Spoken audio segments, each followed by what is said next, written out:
A lot of this isn't going to make sense to you, and I'm sorry about that. I'm just going to start at the beginning, with the house.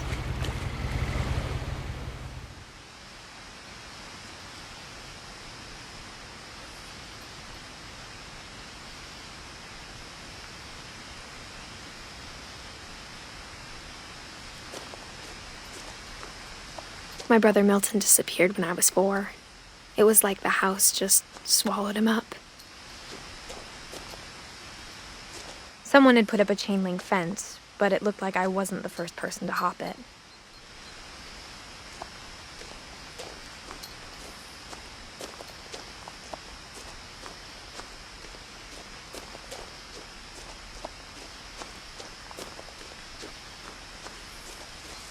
I lived here until I was 11, but I wasn't allowed inside half the rooms.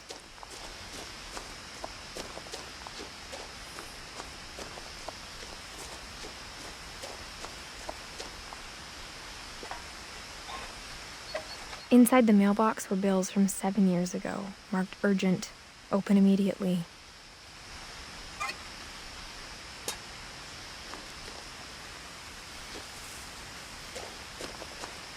I hadn't been back since my brother Lewis's funeral.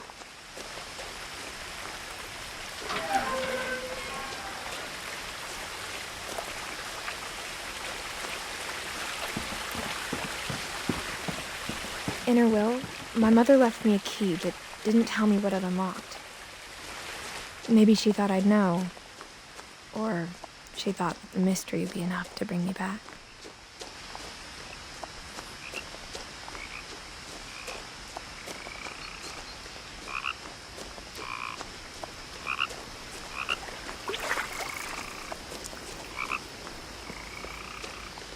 The truth is, even after I inherited the house, I never thought I'd come back to it. But now I had questions about my family that only the house knew the answers to. The woods around the house have always been uncomfortably silent, as if they're about to say something but never do.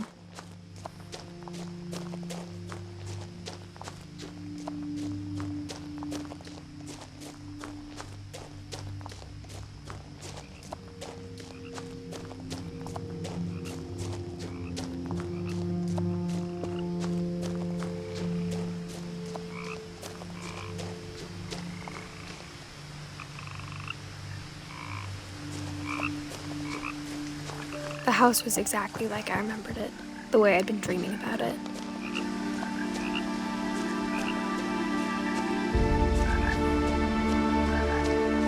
As a child, the house made me uncomfortable in a way I couldn't put into words.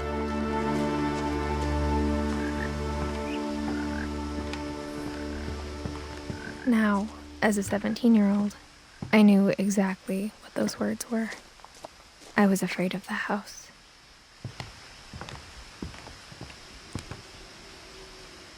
I hoped the key might unlock the front door. It didn't.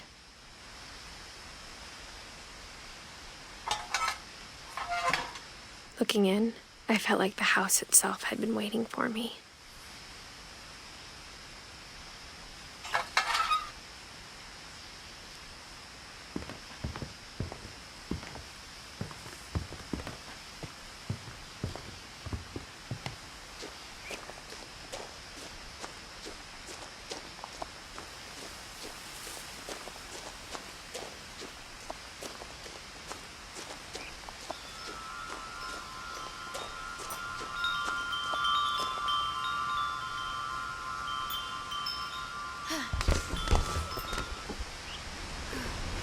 Crawling through the doggy door used to be a lot easier when I was 11.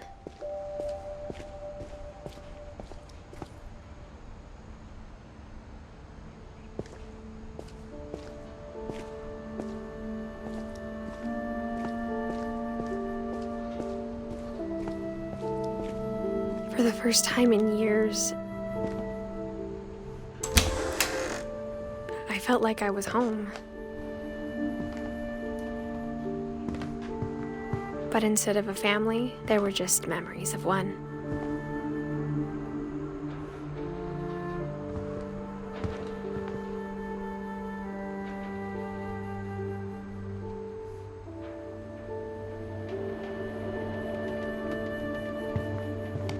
Like how after Louis started working at the cannery, we all got sick of eating salmon. Except our cat, Molly.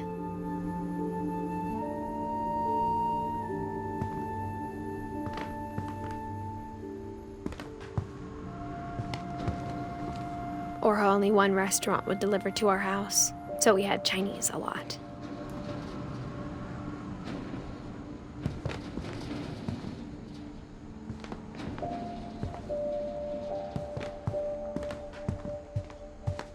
The table was still a wreck from the night we left.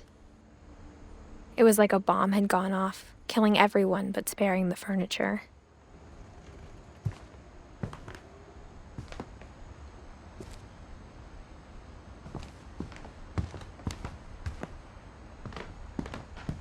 My mom was the only one of us who could imagine Great-Grandma Edie living in a nursing home.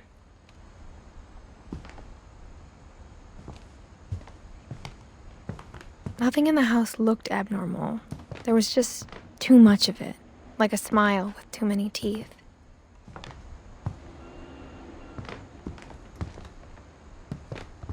Even the fireplace had a story.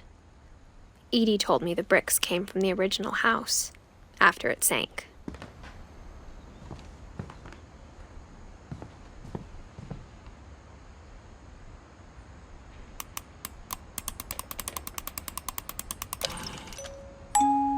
Great-Grandpa Sven built a music box for Barbara, along with the rest of the house.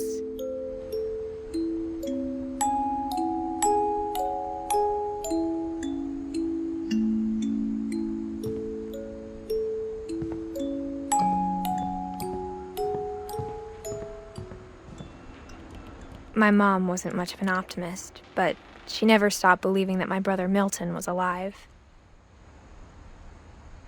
A lot of things got left behind in the whirlwind of that last night.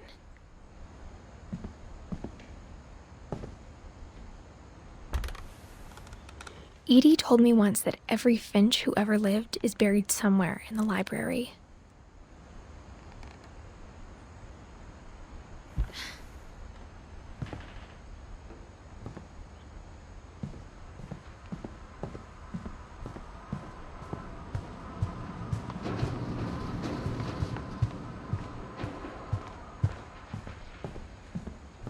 Mom always told me to stay out of the basement, so I wasn't too surprised when the key didn't fit.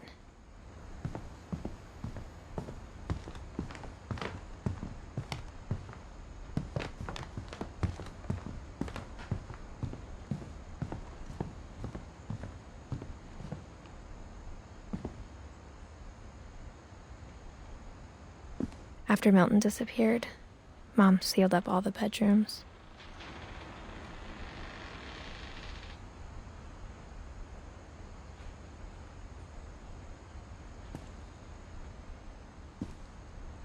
Then Edie retaliated and drilled peepholes.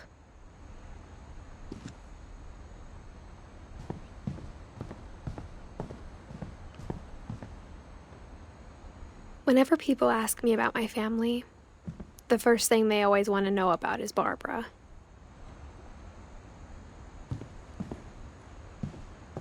Edie's father, Odin, built the original house.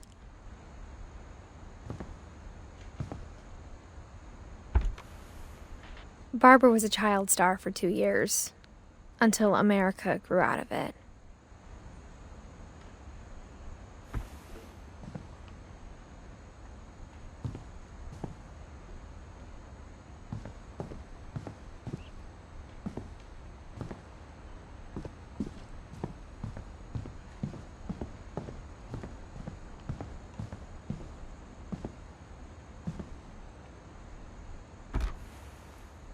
The last time I was in Edith Sr.'s room, I was 10 and she was painting my portrait.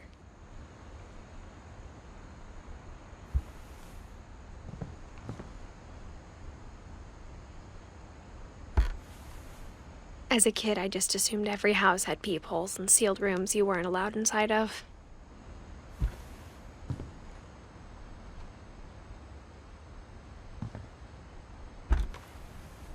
My Grandpa Sam spent 7 years sharing a room with his dead brother, Calvin.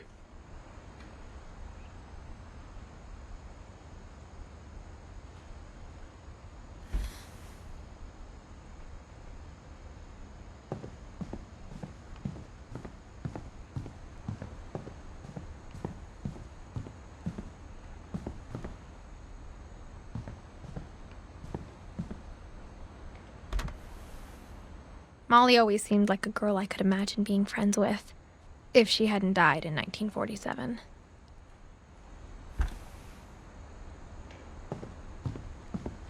I spent a lot of time playing in Great Uncle Walter's room. I think my mom sometimes regretted not sealing it up. Lewis told me there were secret passages, but I never believed him.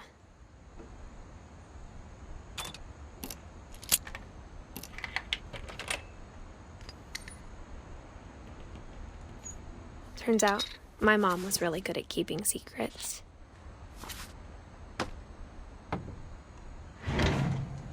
Now it was time to find out what my mom had been afraid of.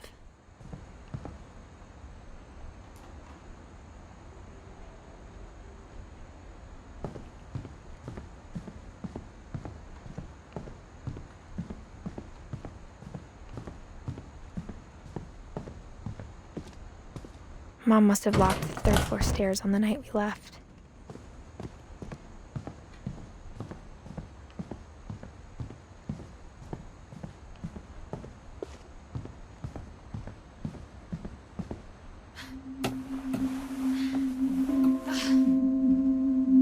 From the paintings on the wall, it was clear my brother Milton had been here before me.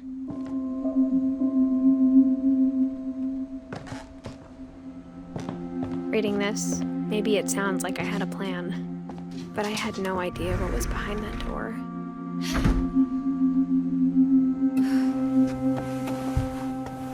Just like I had no idea where all this was gonna lead. I grew up looking at Molly's room through the peephole. Molly's gerbil had a tiny bedroom with its own even tinier gerbil cage.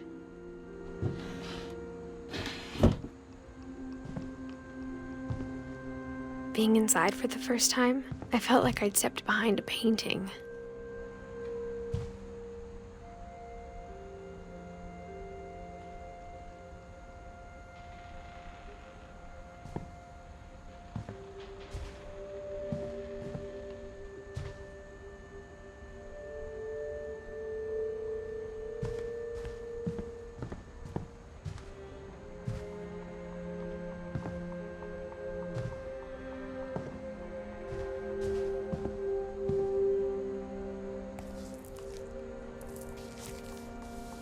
December 13th, 1947. Dear Diary, I'll be gone soon, but I wanted to tell somebody about what's gonna happen. It started when Mom sent me to bed without dinner. I woke up and I was starving, so I looked around for something to eat. The gerbil food was dry, but I didn't mind it.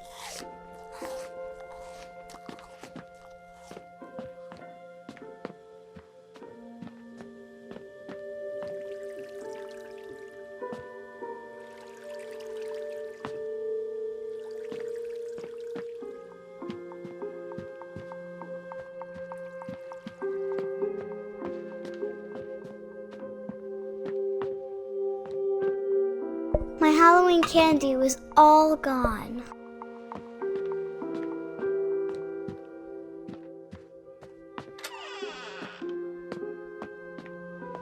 I kept eating and eating.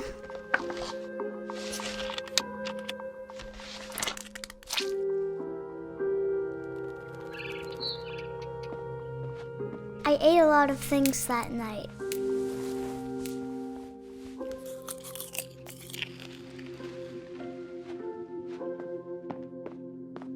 Then I heard chirping outside my window. It was a barn swallow going back to her nest. I reached out for her.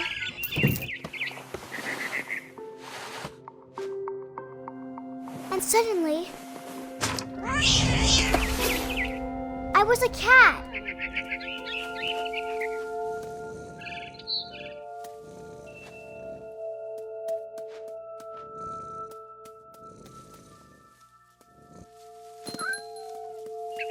I tried to be quiet, but the bird was really scared.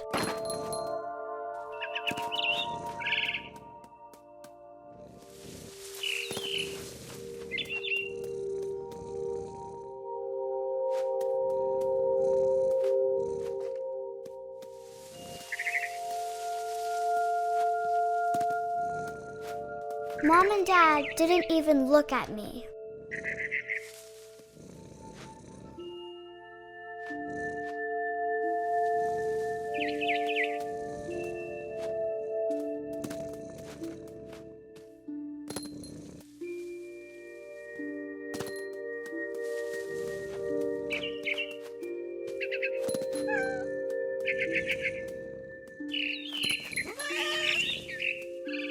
I jumped and I almost got her.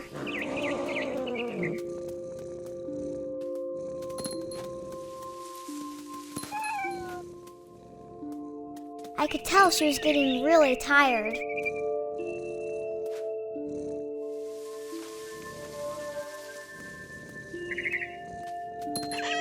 Now I was up in the big tree. I promised Dad I wouldn't climb it anymore. All I cared about was eating that mama bird.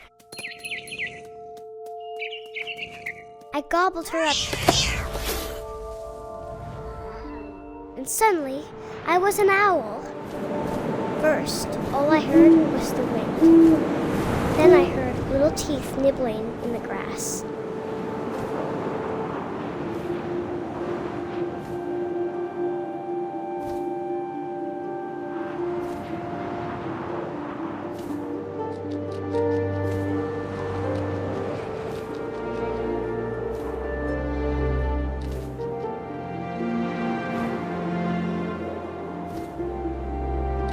Rabbits.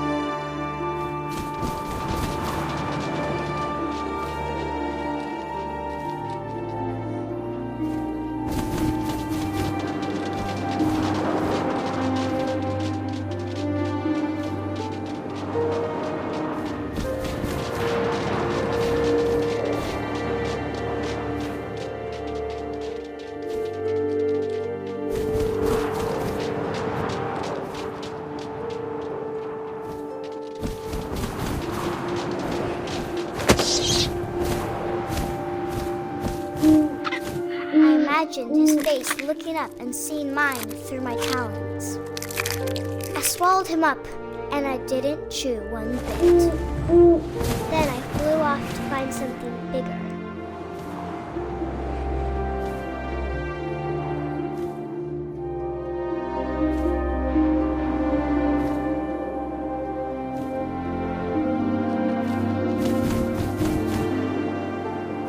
A mama rabbit.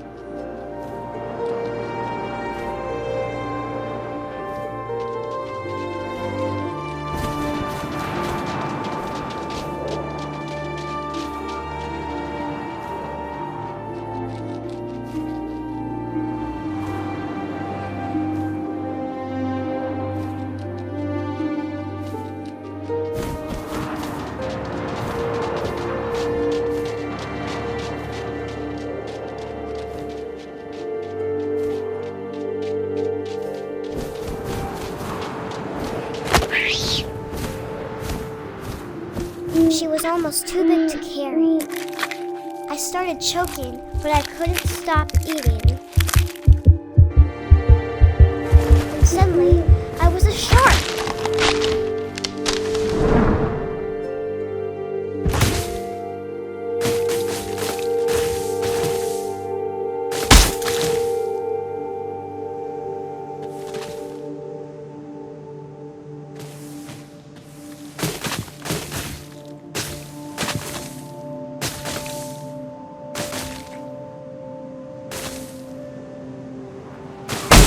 I rolled off a cliff and into the ocean. Now, I was hungrier than ever.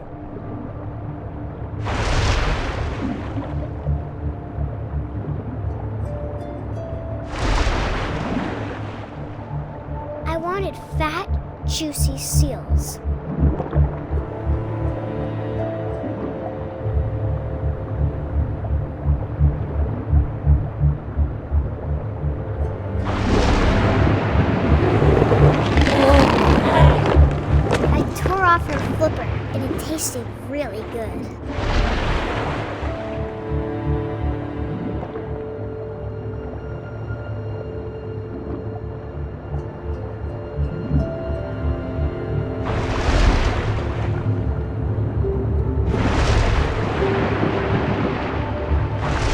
grabbed on tight. But I was so hungry, I jumped out of the water. When I opened my eyes, everything had changed.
Last passenger, I was still hungry. And across the water, I smelled something new. Something I had to have, so I swam towards it.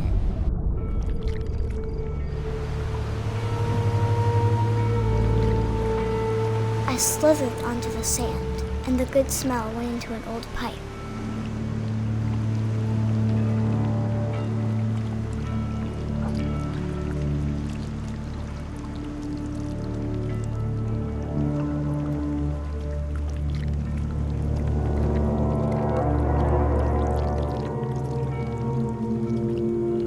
I got closer and closer.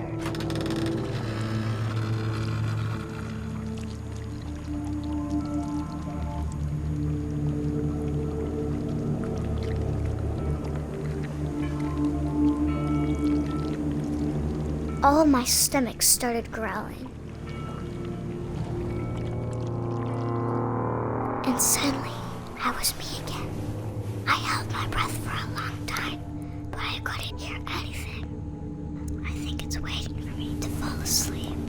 But it's not going to wait much longer. It needs to feed, and we both know I will be delicious.